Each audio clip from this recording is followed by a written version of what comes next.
Bonjour, je m'appelle Arthur Maillot, j'ai 27 ans et aujourd'hui je vais vous présenter ma vidéo d'enseignement dans le cadre de la modalité UC3A du DGEPS Tennis que je prépare actuellement avec la Ligue Grand Est de tennis sur le centre de Ligue de Reims. Tout d'abord, je vais vous présenter mon club, l'ASMS Tennis, que j'ai rejoint depuis 2018, puis je vous déclinerai ensuite mes démarches d'enseignement envers les différents publics en 3 parties. La première partie concernera le public enfant, la deuxième partie concernera le public adulte et la troisième partie concernera ma démarche de formation de cadre. Je vous souhaite un bon visionnage et à tout de suite. L'Association sportive des cheminots de Metz est un club créé en 1947 et situé à Longeville-les-Metz, commune mitoyenne à Metz. Son emplacement dans le centre névralgique de l'activité sportive messine lui confère une belle visibilité. Nous disposons de 4 cours intérieurs, 3 green sets et un tapis caoutchouc, ainsi que de 7 terres battues extérieures. L'équipe pédagogique est composée de Thomas Fabrega, directeur sportif, qui est également mon tuteur, de Cerise Gisler et Alexandre Lechnam, enseignants DE, de moi-même en qualité de stagiaire DE, ainsi que de 3 CQP, dont 2 en formation. Le club compte 477 adhérents, dont 175 jeunes et 302 adultes, à qui nous proposons tout au long de l'année différentes manifestations. Tout d'abord des tournois, toutes catégories, allant du plateau Galaxy au tournoi Open, sans oublier l'incontournable tournoi interne. Mais également différentes journées et soirées dont les thèmes suivent les saisons. Nous proposons des animations spéciales à destination de notre école de tennis, comme par exemple des journées organisées pour Halloween, Noël, Pâques ou encore les Olympiades d'été. Dans le cadre de mes fonctions au sein du club, plusieurs missions me sont confiées. Tout d'abord l'encadrement de groupes d'enfants d'école de tennis, du mini-tennis au niveau orange, l'encadrement de groupes d'entraînement élite jeunes et l'encadrement de groupes d'initiation adultes. Je participe aux différents stages proposés pendant les vacances scolaires et occupe un rôle stratégique tant dans l'organisation que dans le déroulement de la tournée d'été. Dans cette première partie, je vais vous présenter ma démarche pédagogique envers mon groupe référent d'école de tennis. J'encadre ce groupe seul, chaque samedi après-midi sur une séance d'1 heure. Je vous laisse maintenant faire connaissance avec le groupe.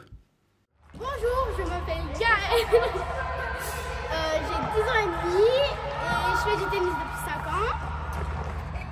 Je m'appelle Lou, j'ai 10 ans, c'est ma première année en tennis et j'aime bien faire des jeux et j'aime bien les professeurs. Nous observons que Lou manque d'une manière générale de dynamisme, mais se replace souvent au centre entre les coups. Elle parvient à réaliser des échanges, mais se retrouve rapidement en retard. Ses préparations sont concaves et son plan de frappe est en arrière. Lou est une joueuse motivée, mais très sensible, et il faut faire preuve avec elle de patience et d'une bienveillance particulière. Je m'appelle Antoine, j'ai 13 ans, je fais du tennis depuis 2 ans, et ce que j'aime dans le tennis, c'est le challenge. Nous voyons qu'Antoine maîtrise déjà bon nombre d'éléments technico-tactiques. Il s'allège, a un plan de frappe correct, des préparations convexes et monte au filet en volleyant avec la raquette au-dessus de la main. Il est très motivé et source de bonne humeur dans le groupe. Il déménage cet été et tenait à être dans le groupe d'Aurélien pour cette année, d'où sa présence au sein du groupe. Je m'appelle Ismaël, j'ai 10 ans, je fais du tennis depuis cette année et ce que j'aime bien au tennis, c'est les matchs. Ismaël est motivé et très dynamique. Il se replace entre les frappes et se déplace assez vite. Il différencie mal les prises de coups droits et de revers et a tendance à refuser son revers. Ses préparations sont généralement convexes, mais il lui arrive de préparer par le bas, notamment quand il est en retard. Au service, il sert en prise fermée et avec un plateau. Ismaël a soif de progrès et présente déjà un bel esprit de compétition. Bonjour, je m'appelle Aurélien, j'ai 12 ans, je fais du tennis depuis 1 an. Et ce que j'adore au tennis, c'est mes professeurs et rencontrer de nouvelles personnes. Aurélien est un enfant adorable et plein de bonne volonté. Il est dynamique et se replace toujours entre les frappes. Il manque cependant d'équilibre, frappe en reculant avec un plan de frappe souvent très en arrière. Ses préparations sont majoritairement concaves et ses coups manquent de transfert. Je m'appelle Jules, j'ai 9 ans, je fais du tennis depuis 4 ans et ce que j'aime au tennis, tout. Jules est un passionné. Malgré une légère absence de jeu de jambes, il se déplace rapidement. Ses préparations sont convexes en coup droit et il cherche à slicer la balle en revers comme son papa. Au service, il sert toujours en plateau malgré un travail réalisé sur ce point la saison dernière. Jules est un enfant émotif qu'il est important de mettre en réussite pour tirer le meilleur de lui. Suite aux 3 premières semaines consacrées à observer le groupe, j'ai dressé une grille TTCA de leurs compétences. Ce résultat donne l'orientation du travail à réaliser ensemble sur cette saison sportive. Vous retrouvez ici la programmation que j'ai réalisée pour le groupe. Cette dernière tient compte des éléments maîtrisés ou non par les enfants. Malgré une certaine hétérogénéité du groupe, des éléments principaux se dégagent, comme par exemple le travail des prises, la lecture et l'utilisation des trajectoires, ou encore la forme et le rythme de préparation. Cette programmation suit un principe d'évolution et vise à coller aux attentes du niveau orange de la galaxie tennis. Elle est susceptible d'être adaptée en cas de besoin pour coller à la réalité. Cette séance a pour but l'amélioration du service des enfants. Je choisis de l'articuler autour du travail des prises et du passage par la position armée. Comme échauffement, j'ai proposé aux enfants ce jeu de lancer à bras cassés en équipe. Je leur ai donné la consigne de garder le coude sous le niveau de la ligne d'épaule, de veiller à la position de leurs pieds et de s'équilibrer avec le bras gauche. J'ai fait évoluer les positions de départ en fonction des capacités de chaque enfant et ai pu constater un bel engagement. J'ai ensuite proposé aux enfants le jeu des 3 départs, où le serveur adopte 3 positions de départ distinctes, 1 mètre dans le court, sur la ligne et 1 mètre derrière. Le point est ensuite joué et le serveur ne recule d'un cran que lorsqu'il gagne le point. L'objectif ici est de favoriser la régularité ou d'accélérer en fonction du niveau de maîtrise du joueur. Les points clés techniques que je leur donne sont d'adopter une bonne position de départ, de placer ses appuis en ligne, de lancer la balle de façon précise, de passer par la position armée et de garder un bon équilibre. Il est bien sûr nécessaire de corriger chaque élève individuellement pour s'assurer de la réussite. Nous sommes ensuite partis sur une situation de jeu sous forme de points dans les diagonales afin de coller à la réalité du terrain. Les enfants devaient disputer un petit match dans les diagonales avec couloir. J'ai également repris chaque enfant individuellement afin de m'assurer de la bonne intégration des notions abordées pendant la séance. Les points clés techniques qui leur ont été donnés pour cet exercice étaient de veiller à avoir une belle position de départ et un passage par la position armée. Concernant le jeu de fond de cours, les points clés techniques étaient de veiller à avoir un plan de frappe bien avancé pour jouer plus facilement dans les diagonales et des appuis adaptés. Cet exercice a également représenté une opportunité de travailler le retour de service, notamment en demandant aux enfants d'adopter une position d'attention dynamique. Cette séance est réussie, les enfants ont pris beaucoup de plaisir et nous avons pu constater des progrès dans la majorité du groupe. Je vais maintenant vous présenter une séance qui visait à l'amélioration de la volée. Vous voyez ici la fiche de séance que j'ai conçue et qui fait maintenant partie de ma base de données de séance type. Comme échauffement, j'ai proposé aux enfants cet atelier qui se compose d'un parcours de motricité, incluant du matériel pédagogique varié, dans lequel je leur demande divers types de déplacements, et qui se termine par la frappe d'une volée, engagée par l'enseignant, dans une zone cible définie. Cela permet le travail du jeu de jambes, insère les enfants dans une ambiance de challenge, et leur permet d'entrer dans la séance avec un objectif de travail clair. Dans cette première situation, je suis au panier et j'engage les balles que les joueurs doivent jouer de volley. Une languette est placée au sol et ils ont la consigne de volleyer en avant de cette languette pour les faire volleyer en avançant. Chaque plot touché rapporte 1 point à l'équipe et l'objectif est de remporter au moins 10 points avant la fin du temps à partir de 15 minutes. Les points clés techniques que je leur donne sont de garder un jeu de jambes dynamique, de jouer en avançant coup droit et revers, de jouer devant soi, de garder le tamis au-dessus de la main et l'absence de préparation. Vous avez là, soit au-dessus du niveau de votre main. Ok ? Vous ne devez pas être comme ça. Vous devez être... Je leur propose ensuite le jeu de la volée gagnante en confrontation. Le joueur seul engage une balle dans une zone délimitée sur le joueur au filet. Le volleyeur doit finir le point par une volée gagnante en évitant de jouer dans la zone courte. Passé l'engagement, le joueur du fond peut jouer comme il veut. Chaque fois qu'un volleyeur remporte 2 points contre le joueur seul, il le remplace. Les conseils que je leur donne sont de garder un jeu de jambes dynamique, de se replacer entre les volets, d'orienter le tamis en direction de la cible, l'absence de préparation et le tamis au-dessus du niveau de la main. Nous en sommes ensuite revenus au jeu par un match à 2 contre 1. Le terrain est séparé en 2 zones de longueur. L'échange se lance et si la balle tombe dans la zone courte, le joueur doit l'annoncer au plus vite, attaquer si possible et suivre au filet. S'il fait le point au filet, il remporte 2 points. Le match se déroule au temps et chaque joueur passe seul.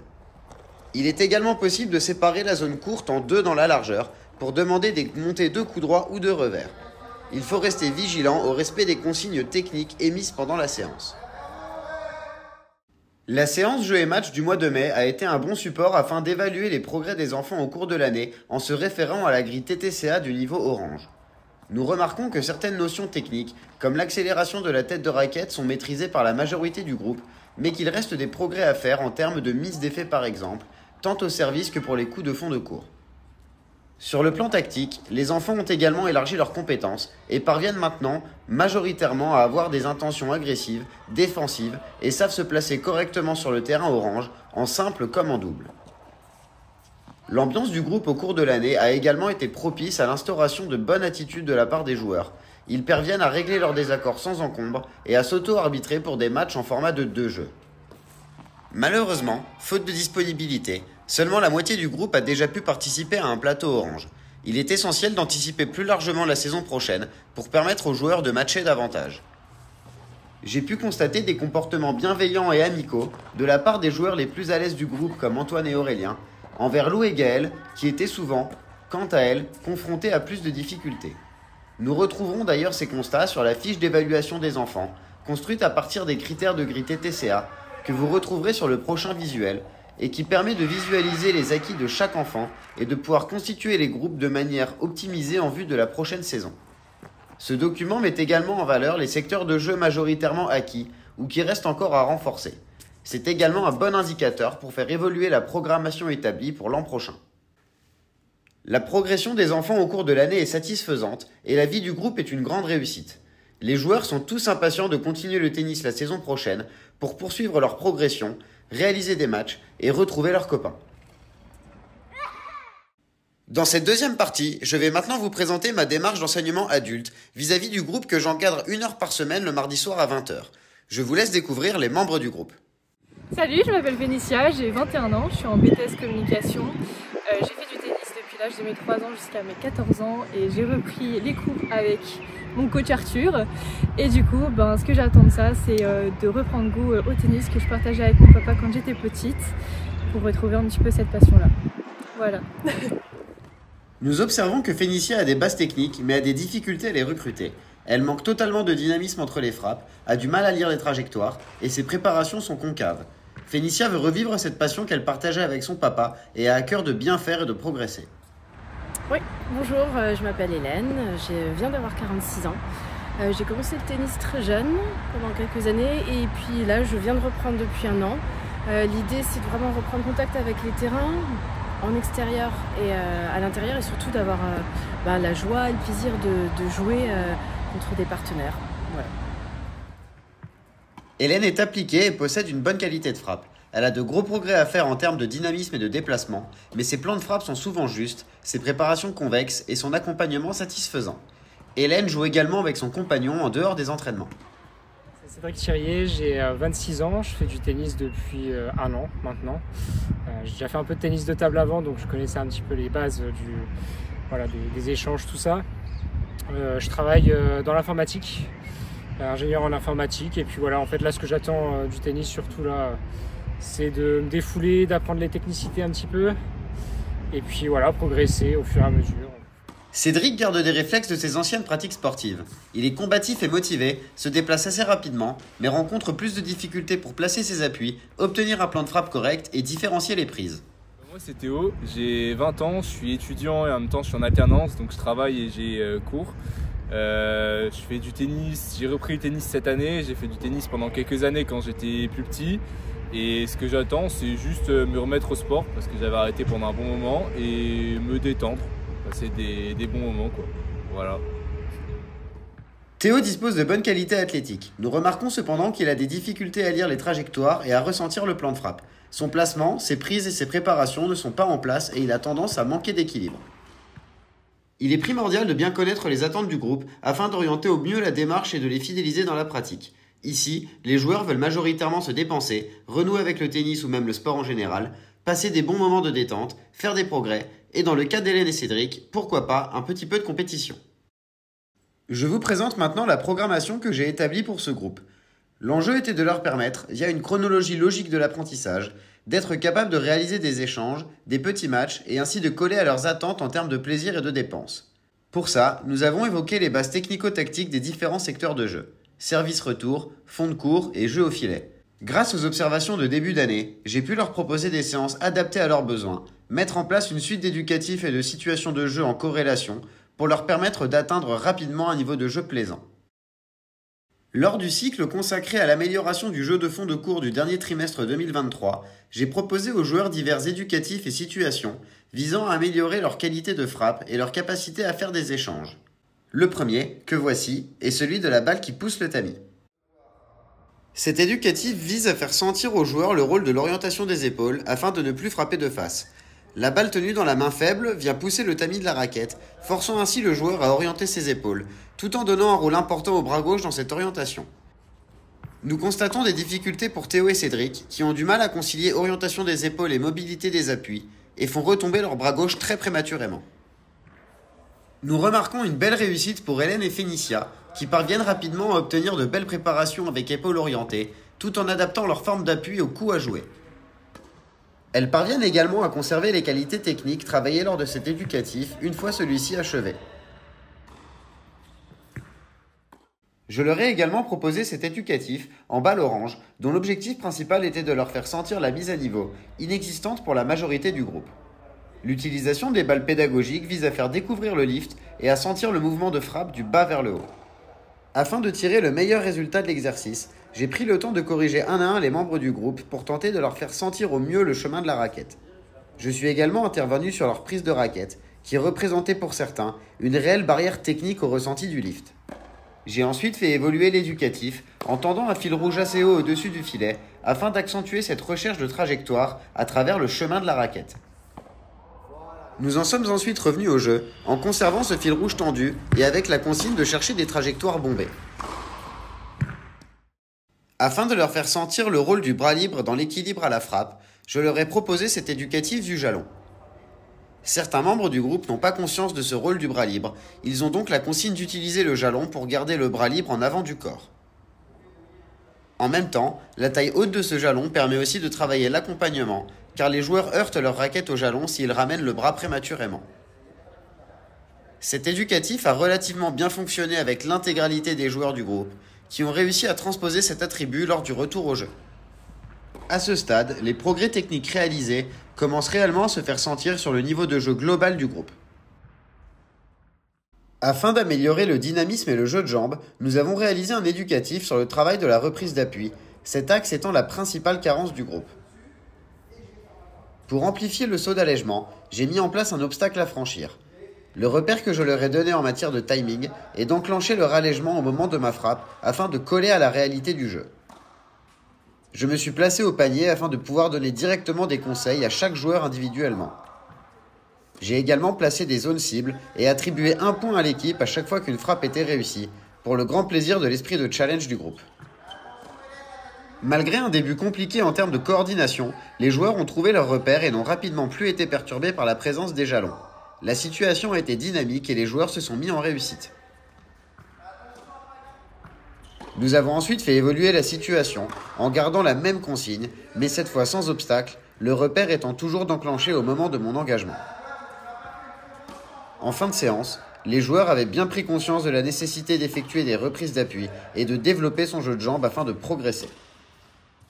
Au cours de l'année, nous avons également travaillé le secteur de jeu du service. Pour coller aux attentes du groupe et maintenir un volume de jeu stimulant, nous l'avons travaillé de manière régulière à chaque séance, ainsi qu'à travers quelques séances isolées au sein des autres blocs de la programmation. Avec cet éducatif, nous avons travaillé sur le chemin de la raquette en utilisant l'axe des plots orange comme repère, ainsi que sur l'action simultanée des deux bras lors de la préparation, après avoir mis en place une bonne position de départ. Les joueurs ont vite compris la consigne. Nous observons qu'Hélène est en réussite mais qu'elle est sujette à un mauvais rythme et a tendance à retenir le coup ainsi qu'à décélérer à l'impact. Quant à Cédric, il se met lui aussi en réussite et trouve de bonnes sensations. Son service est perfectible, il sert en plateau, se déséquilibre et se retrouve vite de face, mais fait de gros progrès et nous pouvons observer un passage par la position armée.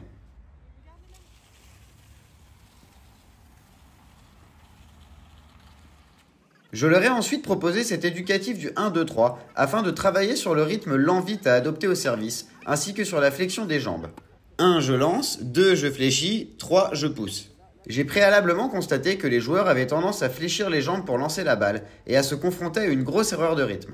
La notion a vite été intégrée par Cédric, satisfait de cette découverte, ainsi que pour Hélène, qui a eu besoin de quelques conseils et répétitions supplémentaires afin de parvenir à se mettre en réussite. Fénicia et Théo ont malheureusement dû rater quelques séances, pris par les échéances de leurs études, mais le groupe a, d'une manière générale, réalisé énormément de progrès sur l'année. Les joueurs construisent les points et jouent avec des intentions tactiques. Les gestes techniques de coup droit et de revers sont plus fiables et efficaces. Ils parviennent également à monter et à finir des points au filet. Ils ont également une meilleure lecture des trajectoires et savent s'en servir pour neutraliser. Ils parviennent à adopter leur moment de prise de balle et leurs appuis à la situation. Pour ce qui est du jeu de jambes, ils se replacent, effectuent majoritairement des reprises d'appui et adoptent des attitudes d'attention plus dynamiques qu'auparavant.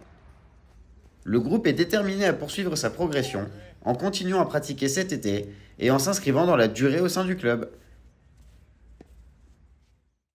Dans cette troisième et dernière partie, je vous détaillerai ma démarche de formation de cadre envers Maya qui va maintenant se présenter. Salut Arthur, alors je m'appelle Maya Ruiz, j'ai 14 ans et je fais du tennis depuis mes 7 ans donc au cheminot. Je suis 15-5 et j'aimerais bien passer 15-3 à la fin de l'année, sachant que je m'entraîne 3 fois par semaine, dont une fois avec toi. Ok, super. Et donc du coup, quelle est un peu ton implication depuis cette année au sein du club? Alors moi je suis répétitrice 1 heure par semaine, donc le mercredi avec Alex et Arthur. Et j'aimerais bien plus tard passer mon CQP puis mon DE pour travailler dans le tennis avec les jeunes. Super. Maya est une jeune joueuse formée au club. Le tennis est sa passion et elle est pleinement investie dans la vie du club, passant l'essentiel de son temps libre sur ou aux abords des cours et ne rate jamais un moment de partage. Ses parents la suivent pleinement dans sa passion et l'encouragent toujours à se dépasser. Elle dispose de grandes qualités humaines et parvient sans problème à créer des relations de confiance avec les enfants. Maya joue également pour les équipes jeunes et seniors du club, participe toujours aux stages de vacances et aux tournées d'été. Elle fait partie du noyau dur de la jeunesse du club. Tous ces éléments mis bout à bout, lui proposer de l'intégrer à l'équipe et de suivre avec elle cette démarche de formation me semblait correspondre parfaitement au projet de Maya de s'orienter dans le tennis, tout en la valorisant pour ses efforts et sa motivation. Nous allons maintenant observer Maya sur un atelier qu'elle gère lors d'une des premières séances de l'année. L'objectif de cet atelier est de travailler la position armée et l'équilibre avec le bras gauche, tout en restant dans le cerceau pour travailler l'équilibre. Nous constatons que Maya s'adresse au groupe avec aisance et dynamisme. Elle explique sa consigne et la démontre. Je suis ensuite intervenu pour lui expliquer et d'effectuer sa démonstration de façon à ce que le groupe puisse bien la voir. Nous voyons que Maya se met ensuite un peu en retrait et a du mal à faire respecter sa consigne. Elle paraît un peu stressée et ne sait pas quel élément observer.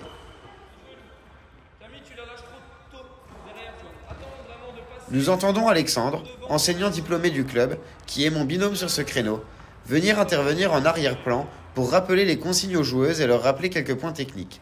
C'est l'occasion pour Maya également d'avoir un rappel sur les éléments à observer. Cette première observation m'a ensuite permis de faire un état des lieux des compétences de Maya, des points forts et des axes d'amélioration sur lesquels travailler, et d'établir avec elle un programme de formation pour l'année sportive à venir, avec, pour objectif principal, sa montée en compétences. Ici, nous retrouvons un tableau qui récapitule les éléments sur lesquels s'appuyer et les axes vers lesquels orienter principalement la formation de Maya. Les 5 compétences que nous avons définies sont la relation avec les enfants, la gestion du groupe, la posture sur le terrain, l'explication des consignes et la vigilance quant à leur respect. Vous avez ici un radar, co-construit avec Maya, sur ses compétences à date et l'objectif de fin d'année. Suite à ce bilan, voici la roadmap que j'ai construite et qui fait office de rétro-planning quant au déroulement de la formation de Maya. Nous distinguons 3 grandes étapes dans le principe de progression, articulées, en plus du suivi des séances hebdomadaires, autour d'une formation terrain et d'un retour d'expérience que je vais maintenant vous présenter. J'ai convié Maya pour cette séance de formation terrain, 2 heures un dimanche après-midi, pour lui présenter la Galaxy Tennis, les formats de terrain ou encore le matériel pédagogique dont je dispose et ses utilisations possibles. Afin de donner le plus d'informations précises à Maya, je lui ai présenté les documents pédagogiques fédéraux comme les critères de passage d'un niveau à l'autre de la Galaxy Tennis, les diverses grilles TTCA ou encore le cahier de l'enseignant. Je lui ai également transmis et imprimé ces documents afin qu'elle puisse les consulter ultérieurement. Lors de cette présentation du matériel, je prends le temps d'expliquer à Maya l'intérêt de chaque élément ainsi que les différentes utilisations qu'il est possible d'en faire. Je lui fais le parallèle avec les éléments que l'on utilise lors de ses propres entraînements et cela lui permet de se projeter et de prendre conscience de l'intérêt de chaque outil. C'est également l'occasion de lui faire prendre conscience de l'importance de la notion de sécurité et sur l'impact de ses choix d'utiliser tel ou tel matériel en fonction de la situation, tout en veillant à la sécurité des enfants. J'en suis ensuite venu à détailler les différents formats de terrain, suivant les niveaux de couleur, ainsi que les différentes balles qui y sont associées. Tout d'abord les formats en largeur de terrain, en commençant par le format blanc, avec l'utilisation du ballon paille, puis le format violet, avec l'introduction du filet et du ballon violet. Ensuite, les formats dans la longueur, rouge, orange 18 mètres et vert 21 mètres, ainsi que les différentes balles qui y correspondent. J'ai également montré à Maya de quelle manière bloquer le filet avec une languette afin de le rabaisser et de le régler à la bonne hauteur de 80 cm. L'enjeu, en plus de la visualisation des terrains, était de faire prendre conscience à Maya de la chronologie de l'apprentissage et de l'importance du respect de cette dernière dans la construction du joueur. Nous avons achevé cette action de formation par un moment d'échange où j'ai pu dans une première partie présenter à Maya le parcours fédéral de formation, initiateur fédéral, CQP, DE et ses attentes, et dans une deuxième partie, lui faire un retour de mon expérience personnelle et répondre à ses différentes questions, notamment quant à l'organisation, aux différents cours ou encore au niveau d'exigence de l'année de DE que je suis en train de vivre. À l'issue de la formation terrain, j'ai réobservé Maya sur un atelier dont je lui ai laissé l'initiative, avec pour thème de faire jouer les joueurs dans une zone précise. Maya a donc proposé aux enfants un atelier en attaque-défense, où l'attaquant doit renvoyer la balle envoyée par l'enseignant et tenter d'atteindre une zone défendue par le deuxième joueur, qui doit la renvoyer également. Chaque fois qu'un joueur marque, il remplace le gardien. Maya s'adresse à son groupe de façon claire et concise, et s'assure de la bonne compréhension générale. Elle a su interpréter le thème que je lui ai donné et proposer une situation. Avec son accord, je suis intervenu sur son atelier afin de lui apporter quelques corrections pour rendre l'exercice plus juste. Maya engageait les balles de côté par rapport aux élèves, n'avait pas mis de comptage en place et ne s'était pas assuré que le filet était abaissé. En ce qui concerne la sécurité, des balles étaient présentes en nombre dans la surface de jeu et aucune délimitation n'était matérialisée pour la zone d'attente. J'ai donc pris l'initiative de faire ramasser les balles aux enfants et de déplacer le panier de Maya afin de rendre son envoi plus juste et de faciliter son dialogue avec les enfants pendant l'exercice. Nous avons rabaissé le filet et j'en ai profité pour expliquer à Maya chaque paramètre et lui faire des rappels importants sur les principes de sécurité lors d'une séance. Je lui ai également suggéré d'optimiser l'espace dont elle disposait et de plutôt organiser 2 binômes de joueurs à faire jouer simultanément afin d'assurer un volume de frappe plus important et de rendre l'atelier plus vivant et plus amusant pour les enfants. Maya a ensuite poursuivi son atelier dans de meilleures conditions et il s'est révélé être une réussite. Dans le souci d'impliquer Maya dans différentes actions et maximiser son expérience, je l'ai conviée à une séance jeu et match. Je lui ai montré comment créer un tableau à double entrée, mettre en place des consignes simples et matérialiser plusieurs terrains pour qu'il y ait le moins d'attente possible pour les enfants. Elle devait également recueillir les résultats des matchs, gérer les rotations et s'assurer que chaque enfant rencontre tous les autres. Je lui ai également laissé la responsabilité de rassembler les enfants en fin de séance afin de leur annoncer le palmarès et de les servir pour le petit goûter traditionnellement organisé avant chaque vacances scolaires. Au mois de mai, j'ai à nouveau observé Maya sur la conduite d'un atelier afin de l'évaluer et de dresser avec elle un bilan de l'année. Nous remarquons que sa posture sur le terrain a évolué, elle a réussi à s'affirmer au sein du groupe, à transmettre ses consignes de façon claire ainsi qu'à veiller à leur respect.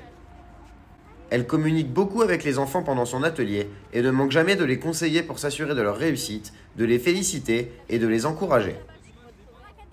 Le rapport avec l'équipe pédagogique est également entretenu, elle n'hésite jamais à venir demander de l'aide ou des conseils si elle en a besoin. Sans mon intervention, Maya a appris à s'adapter et à se corriger. Ici, nous voyons qu'elle choisit à nouveau un point d'engagement qui donne une trajectoire faussée aux envois que les joueurs doivent renvoyer. Après 2 ou 3 passages, elle a d'elle-même compris qu'elle devait faire évoluer sa situation afin de proposer quelque chose de plus juste aux enfants et s'est mise à se déplacer pour assurer une meilleure qualité d'envoi. Elle veille également à la sécurité des enfants sur le terrain ainsi qu'à la sienne et utilise le matériel pédagogique d'une manière sûre et efficace. Lors du bilan dressé avec Maya, nous avons mis à jour le radar de compétences du début d'année et avons constaté que tous les objectifs fixés ont été atteints et même dépassés. Je n'ai pas manqué de la féliciter et de lui exprimer ma gratitude pour son investissement.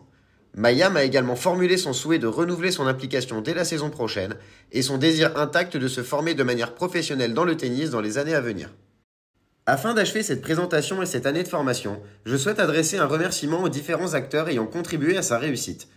Tout d'abord à mon club pour sa confiance, ses acteurs, ainsi que les adultes, enfants et leurs parents que j'ai encadrés cette année. Mais également à la Ligue Grand Est de tennis, aux formateurs qui ont eu à cœur de nous préparer au mieux au métier, ainsi qu'au groupe de la promo qui a rendu cette aventure aussi humaine que professionnelle. Merci.